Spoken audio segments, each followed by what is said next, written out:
Thank you.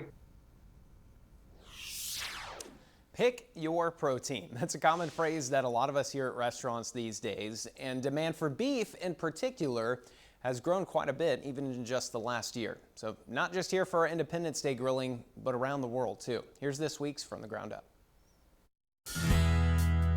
During the pandemic, when a lot of people were staying at home, I have to tell you, one of the most fundamentally important things that we did with Texas Beef Council is we taught an entire new generation of women and men how to cook.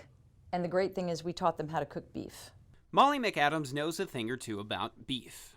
Her job with the Texas Beef Council is to be a megaphone for beef producers, marketing the product, and funding product and nutrition research, some of which began in the 1970s. Huge war on cholesterol that affected the way people looked at beef from a health perspective. And leaders in the industry determined that we needed to collectively pool dollars so that we could invest in research, promotion or marketing, and education about our product. McAdams says these efforts have allowed beef demand to steadily grow over the years. And with growing middle-class wealth in other countries, McAdams says there's great opportunity to market overseas. The global market has a lot of upside. It's not just China, Africa as well.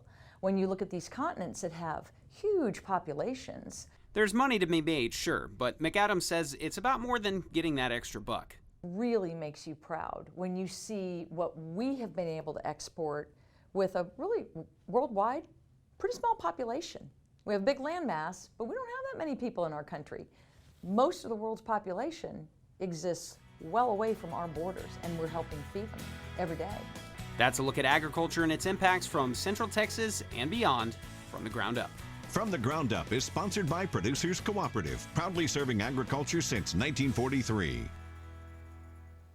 Hey, speaking of international stuff, we are keeping an eye